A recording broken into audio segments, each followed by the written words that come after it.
Hello बच्चों, कैसे हैं? उम्मीद करते हैं एकदम स्वस्थ होंगे और ज़बरदस्त होंगे। मैं हूं आशीष दुबे और मैं आपको डेली शाम को 7 बजे नीट 2026 का टारगेट लेके मैं बायोलॉजी का जो कॉन्सेप्ट है वो मैं डेली आता हूं। तो जो बच्चे नए हमारे चैनल पर, चैनल को सब्सक्राइब कर ले, बेल आइकन को दबा दें ताकि आपको नोटिफिकेशन बराबर मिलता रहे। इसके पहले मैं आपको बता दूँ कि लिविंग वर्ड, बायोलॉजिकल क्लासिफिकेशन और प्लांट किंगडम, ये 3 चैप्टर को मैंने कंप्लीट किया है और आज जो अभी चैप्टर चल रहा है वो एनिमल किंगडम का विशेष टॉपिक है जिसमें सिलेंटेट्स के बारे में आज हम चर्चा करेंगे। तो एनिमल किंगडम के बारे में थोड़ा सा 2 लाइन हम तो आपसे चर्चा करेंगे कि एनिमल किंगडम की अगर हम बात करें तो एनिमल किंगडम में एवोल्यूशन आपको देखने को मिलेगा। एवोल्यूशन इस वजह से क्योंकि कोई सभी जितने भी फाइलम हैं सभी फाइलम एक दूसरे से रिलेटेड होते हैं। कैरेक्टर में ध्यान रखिएगा, सभी एक दूसरे से रिलेटेड होंगे और साथ ही साथ ये एक इनका अपडेट वर्जन होता है। ठीक है, तो इसी वजह से धीरे धीरे नॉन कॉर्डेट से हम लोग कहाँ पे जाएंगे, कॉर्डेट तक जाएंगे। तो इस बात को ये समझ लीजिएगा कि यहाँ पे जितने भी कॉन्सेप्ट पढ़ें, जितने भी एक अगले फाइलम में जाएंगे तो हर फाइलम में एक हमको नई चीज़, एक नया कैरेक्टर शो करेगा। ठीक है, तो आज चलिए देखते हैं खासकर सिलेंटेट्स के बारे में चर्चा करेंगे। यहाँ पे मैं आपको बता दूं कि सबसे पहले किसी भी स्पीशीज़ को पढ़ने से पहले उसके जो जनरल कैरेक्टर है, जो जनरल गुण हैं, सबसे पहले उस पर हम चर्चा करते हैं। ठीक है, तो यहाँ पे सबसे पहले मैं आपको बता दूँ कि इनके जनरल कैरेक्टर कुछ ऐसे हैं जहाँ से आपके एग्ज़ाम में कई बार क्वेश्चन बने हुए हैं। ठीक है, सिलेंटेट्स और टीनोफोरा बहुत इंपॉर्टेंट है, यहाँ से एक क्वेश्चन आपका ज़रूर बनता है। तो इस टॉपिक को एकदम अपना नोट्स बनाते हुए आगे बढ़ते रहिए और जो आप प्रीवियस ईयर के जो प्रीवियस वीडियो आपने नहीं देखा वो जाके आप प्लेलिस्ट में सारे वीडियो आप देख सकते हैं। तो चलिए सबसे पहले मैं आपको बात करते हैं सिलेंटेट्स के बारे में। सिलेंटेट एक ऐसा फाइलम है जहाँ पे पूरी तरीके से क्या होता है,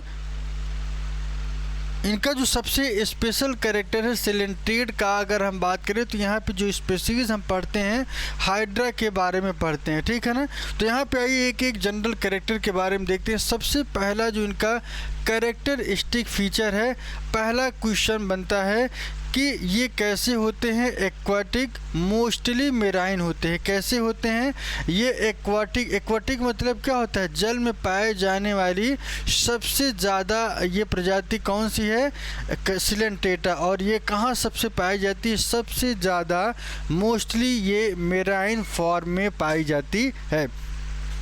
दूसरा पॉइंट है कि दूसरा पॉइंट सेसाइल और फ्री लिविंग। दूसरा जो कैरेक्टर है ध्यान रखिएगा, सेसाइल और फ्री लिविंग, ये सीधे होते हैं और फ्री लिविंग होते हैं, मतलब स्वतंत्र तरीके से ये अपना मूवमेंट करते हैं। ठीक है, दूसरा कैरेक्टर आपको ध्यान रखना है कि सेसाइल होते हैं और साथ ही साथ ये कैसे होते हैं, फ्री लिविंग होते हैं, स्वतंत्र होते हैं। इनका मूवमेंट जो है पूरी तरीके से फ्री होता है। तीसरा कैरेक्टर के बारे में मैंने आपको क्या बताया था कि ये कैसे होते हैं, रेडियली सिमेट्रिकल होते हैं। रेडियली सिमेट्रिकल का मतलब क्या होता है, इनका जो स्ट्रक्चर है, ध्यान रखिएगा, इनके बॉडी का जो स्ट्रक्चर होता है वो कैसे होते हैं, सेंटर से बराबर भाग में इनको डिवाइड किया जा सकता है। ऐसे कैरेक्टर को क्या कहते हैं, रेडियली सिमेट्रिकल कहा जाता है। 3 कैरेक्टर ऐसा जो बहुत इंपॉर्टेंट है। पहला मैंने आपको क्या बताया कि ये एक्वाटिक, मोस्टली मेराइन होते हैं। दूसरा कैरेक्टर क्या है, सेसाइल, फ्री लिविंग। और तीसरा कैरेक्टर है रेडियली सिमेट्रिकल, ये होते हैं। ठीक है ना, इसके बाद चौथा कैरेक्टर क्या है, थोड़ा सा देखिएगा।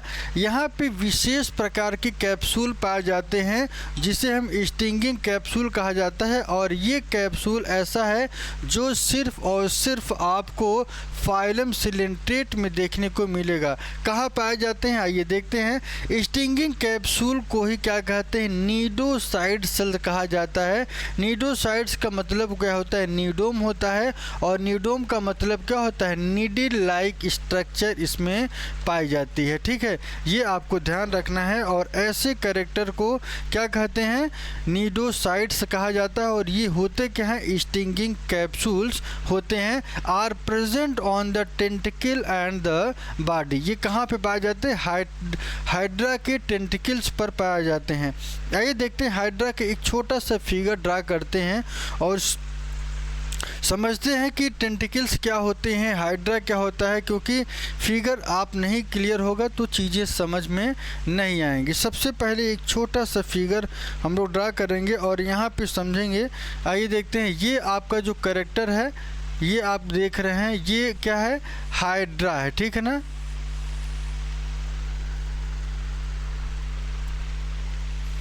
हाइड्रा के ये जो आप देख रहे हैं, इसे हम क्या कहते हैं, टेंटिकल्स कहा जाता है। क्या कहा जाता है, टेंटिकल्स कहा जाता है।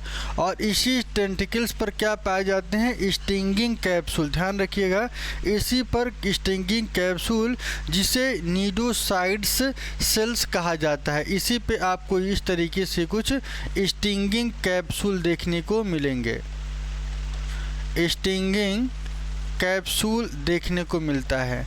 और इस स्टिंगिंग कैप्सूल की अगर हम बात करें, इसी स्टिंगिंग कैप्सूल की अगर हम बात करें तो इसी को क्या कहते हैं, नीडोसाइट्स कहा जाता है। क्या कहा जाता है, नीडोसाइट्स सेल्स कहा जाता है। ये कहाँ पाए जाते हैं, टेंटिकल पर। इनका जो मेन काम है, थोड़ा सा इसको समझ लीजिएगा, यूज्ड फॉर एनकरेज।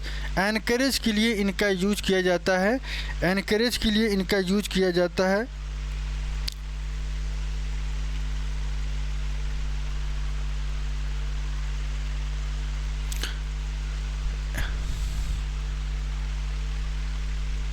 इनकरेज के लिए यूज किया जाता है, डिफेंस के लिए एंड कैप्चर ऑफ प्रे। ध्यान रखिएगा, ये क्या करते हैं कि हाइड्रा को सुरक्षा प्रदान करते हैं।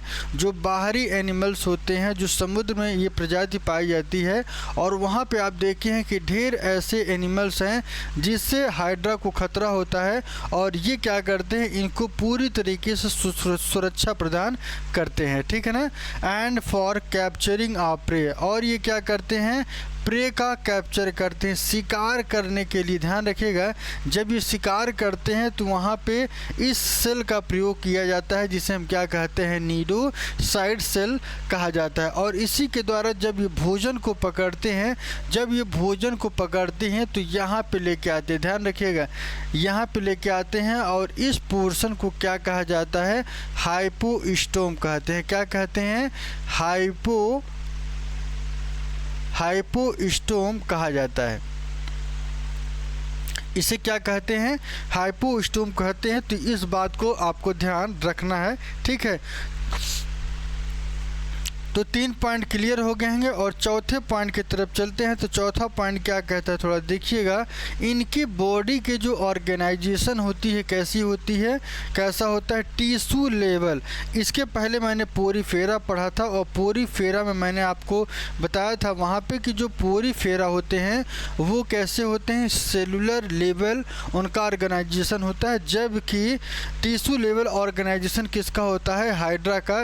ये याद रखना है, कन्फ्यूज़न होता है तो यहाँ पे गलतियाँ हो सकती है। इसके बाद मैंने आपको क्या बताया, ये कैसे होते हैं, डिप्लोब्लास्टिक होते हैं। कैसे होते हैं, डिप्लोब्लास्टिक का मतलब क्या होता है, जिनके पास 2 परतें पाई जाती हैं। एक ऐसा बॉडी स्ट्रक्चर जिनके पास 2 परत होती हैं, और इन्हें क्या कहते हैं, डिप्लोब्लास्टिक। ध्यान रखिएगा, डिप्लोब्लास्टिक क्या होता है, डाई का मतलब 2 और ब्लास्टिक का मतलब क्या होता है, लेयर। ऐसा स्ट्रक्चर जिनके शरीर में दो परतें पाई जाए, एक होता है एक्टोडर्म और दूसरा एंडोडर्म। ठीक है ना, तो इस बात को आपको ध्यान रखना है। एक है एक्टोडर्म, यहाँ पे आप देखेंगे इसे एक्टोडर्म, और इनके बीच का जो पोर्शन होता है इसे एंडोडर्म कहते हैं। क्या कहते हैं, एंडोडर्म का मतलब क्या होता है, अंदर वाली परत, और एक्टोडर्म का मतलब क्या होता है, बाहर वाली परत। तो बाहर वाली परत को क्या कहते हैं, एक्टोडर्म, और अंदर वाली परत को एंडोडर्म कहा जाता है। तो ये चीज़ आपको ध्यान रखना है। ठीक है, इसके बाद थोड़ा सा और आगे की तरफ चलते हैं। अगला जो पॉइंट है, यहाँ पे अगले पॉइंट के बारे में चर्चा करेंगे। अगला पॉइंट क्या कह रहे, थोड़ा देखिएगा। They have a central gastrovascular cavity. ध्यान रखिएगा, ये बात बहुत इंपॉर्टेंट है कि यहाँ पे किस तरीके की कैविटी देखने को मिलेगी।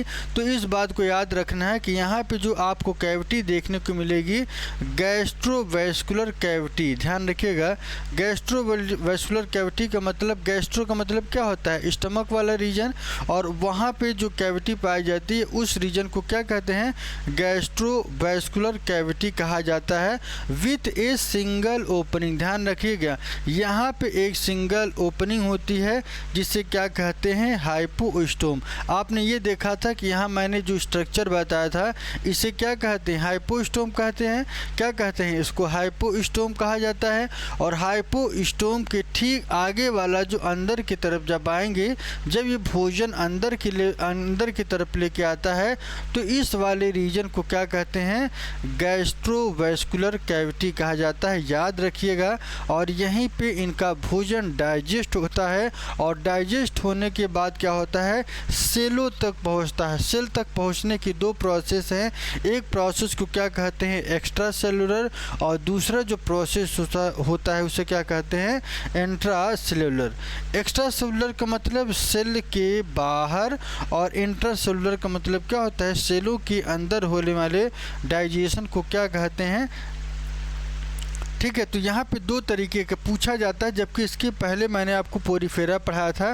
पोरीफेरा मैंने ये बताया था कि उनके अंदर डाइजेशन जो होता है इंट्रासेलुलर होता है।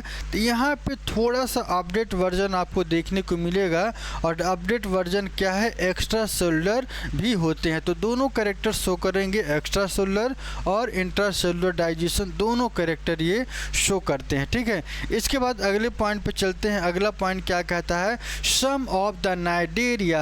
यहाँ पे नाइडेरिया एग्जाम्पल की बात करें तो यहाँ पे कोरल्स पाए जाते हैं। पूछा गया है कि कोरल्स किस फाइलम से बिलोंग करता है। बहुत इंपॉर्टेंट क्वेश्चन ये बनता है कि कोरल्स कहाँ से बनते हैं, कहाँ किस फाइलम में देखने को मिलता है। तो ये आपको ये याद रखना है कि कोरल्स आपको कैल्शियम कार्बोनेट का बना होता है, जो फाइलम सिलेंटेट से बिलोंग करता है। कहाँ से, सिलेंटेट, have a skeleton composed of calcium carbonate. इनके पास एक ऐसा कंकाल तंत्र होता है जो कि किसका बना होता है, कैल्शियम कार्बोनेट का बना होता है। तो ये आपको ध्यान रखना है। तो यहाँ पे मैंने जितने कैरेक्टर आपको बताए, एक्वाटिक कैसे होते हैं, मोस्टली मेराइन सेसाइल होते हैं, free living, readily symmetrical, stinging capsule पाया जाता है जिसे नीडोसाइट्स कहते हैं।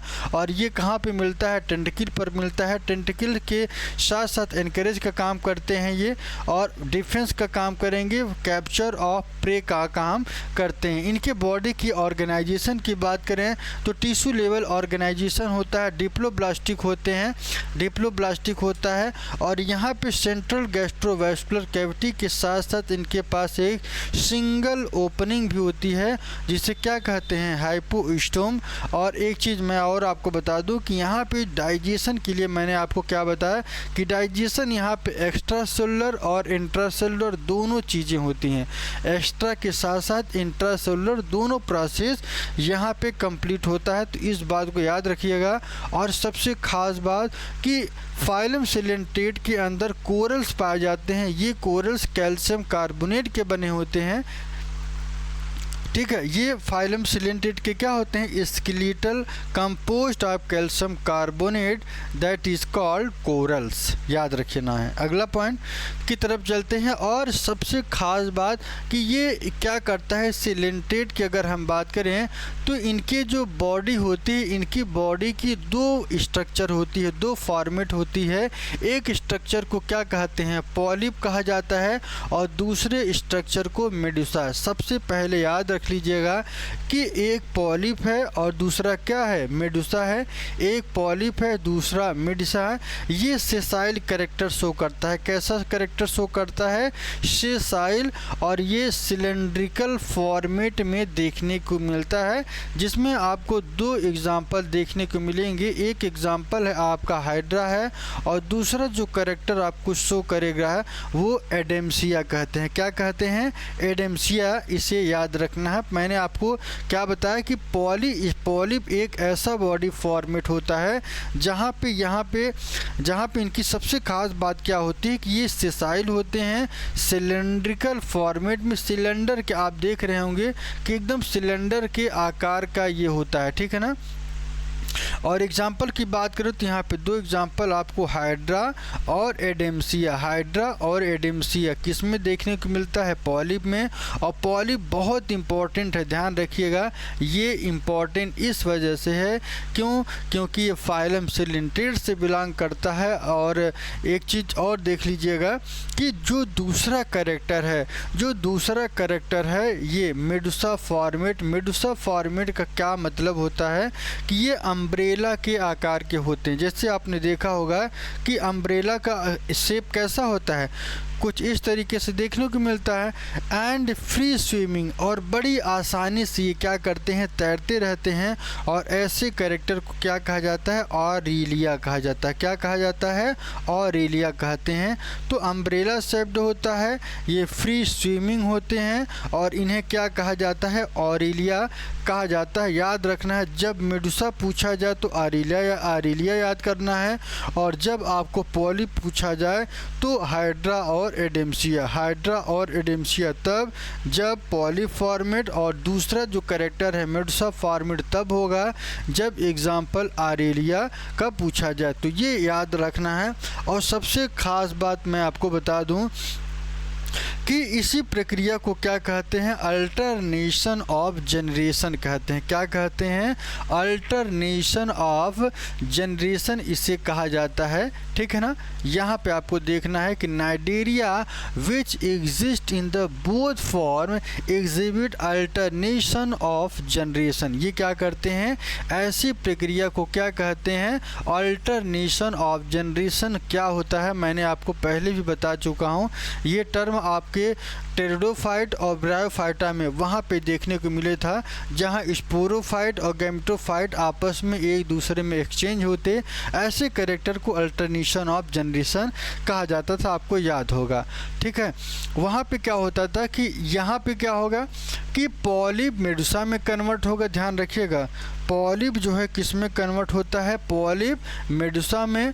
पॉलिप किस में कन्वर्ट होगा, मेडुसा में। और मेडुसा किस में कन्वर्ट होता है, पॉलिप में।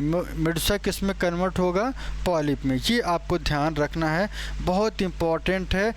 पॉलिप और मेडुसा एक दूसरे में आपस में ही परिवर्तित होते रहते हैं। क्या होते रहते हैं, परिवर्तित होते रहते हैं। ऐसे कैरेक्टर को क्या कहते हैं, अल्टरनेशन ऑफ जनरेशन। और इस टर्म के लिए हम एक और नाम से जानते हैं जिसे हम क्या कहते हैं, मेटाजेनेसिस कहा जाता है। क्या कहा जाता है, मेटाजेनेसिस कहते हैं। इसको भी टर्म याद कर लीजिएगा। ये सिर्फ और सिर्फ आपको कहाँ देखने को मिलेगा, नाइडेरियंस में। नाइडेरियंस का मतलब क्या हो गया, सिलेंट्रेट हो सकते हैं। ये एग्जाम्पल भी आपसे पूछ के इसका जवाब मांगा जा सकता है, तो ये प्रिपेयर रहिएगा। इसके बाद मैंने आपको क्या बताया कि ओबलिया की अगर हम बात करें तो ओबलिया में आपको पॉलिप और मेडुसा दो चीज़ें देखने को मिलेगी। पॉलिप जो है प्रोड्यूस करता है मेडुसा में, ये प्रोसेस एसेक्सुअल के द्वारा होता है। जबकि मेडुसा का फॉर्मेशन कैसे होता है, मेडुसा फॉर्म पॉलिप सेक्सुअली। ध्यान रखिएगा, यहाँ पे सबसे बड़ा कन्फ्यूज़न क्या होता है कि एसेक्सुअली और सेक्सुअली कौन किसमें परिवर्तित हो के अपना स्ट्रक्चर क्रिएट कर रहा है, यही आपको ध्यान रखना है। तो मैंने आपको क्या बताया कि जब पॉलिप मेडुसा में कन्वर्ट हो और मेडुसा पॉलिप में कन्वर्ट हो, तो आपको ध्यान रखना है कि जब पॉलिप और मेडुसा में, फिर से इसको थोड़ा सीरियस कर दें ताकि समझ में आ जाए। जब पॉलिप मेडुसा में कन्वर्ट होगा, ये इसमें कन्वर्ट होगा, तो इस प्रक्रिया को हम क्या कहते हैं, एसेक्सुअली कहते हैं। क्या कहते हैं, एसेक्सुअली कहते हैं, ठीक है। इसको आपको ध्यान रखना है। जब पॉलिप मेडुसा में, तो इस प्रक्रिया को क्या कहते हैं, एसेक्सुअली कहा जाता है, ठीक है। और जब मेडुसा जो है पॉली में कन्वर्ट होगा तो इस प्रोसेस को क्या कहते हैं, सेक्सुअली कहा जाता है। क्या कहा जाता है, सेक्सुअली। जब पॉली मेडुसा में तो एसेक्सुअली। याद रखना है कि इसके लिए एक शब्द यूज कर सकते हैं PAM, PAM, ठीक है ना, इसको याद रखना है आपको। ये P से पॉलिप हो जाएगा, A से एसेक्सुअली और M से मेडुसा। जब पॉलिप मेडुसा में कन्वर्ट होता है तो प्रोसेस क्या होता है, एसेक्सुअली। जब आपका ये मेडुसा से पॉलिप में कन्वर्ट होगा तो इसके लिए सेक्सुअली। एक याद करने लेना है, एक ही ट्रिक याद करेंगे तो दूसरा आपके जहन में रहेगा कि मेडुसा जब कन्वर्ट होगा पॉलिप में तो सेक्सुअल प्रोसेस के द्वारा। और ये आपको ध्यान रखना है। और ये किस में देखने को मिलेगा, आपको फाइसेलिया के ओबलिया में देखने को मिलेगा। किस में देखने को मिलेगा, ओबलिया में ये आपको देखने को मिलेगा। पॉलिप जब मेडुसा में और मेडुसा पॉलिप में कन्वर्ट होता है तो ऐसा कैरेक्टर ओबलिया में बहुत महत्वपूर्ण एग्जाम्पल है। ये कई बार परीक्षा में पूछा गया है कि ओबलिया में क्या उनसी प्रक्रिया होती है, तो उसे आप क्या कहेंगे, मेटाजेनेसिस। और पॉलिप से मेडुसा में कन्वर्ट होने की प्रक्रिया मैंने आपको बता दिया है। और यहाँ पे कुछ खास ऐसे एग्जाम्पल हैं जो आपके परीक्षा में पूछा जाता है। तो आइए देखते हैं वो कौन कौन से खास एग्जाम्पल हैं। सबसे पहले मैं आपको बता दूं कि फाइसेलिया की अगर हम बात करें तो फाइसेलिया का एक दूसरा नाम है जिसे हम पोर्टुगीज मैन ऑफ वार कहते हैं, ठीक है ना। यह ध्यान रखिएगा, एक युद्ध हुआ था और उस युद्ध का नाम तो क्या था, पोर्टुगीज था, जहाँ पे इसका यूज किया गया था दवा के लिए। तो ये आपको ध्यान रखना है। और फाइसेलिया को क्या कहते हैं, पोर्टुगीज मैन ऑफ वार के नाम से जानते हैं। दूसरा एडेम्सिया, ध्यान रखिएगा, एडेम्सिया को हम सी एनीमन, ध्यान रखिएगा, एडेम्सिया को सी एनीमन के नाम से जानते हैं। एडेम्सिया को किसके नाम से जानते हैं, सी एनीमन के नाम से जानते हैं।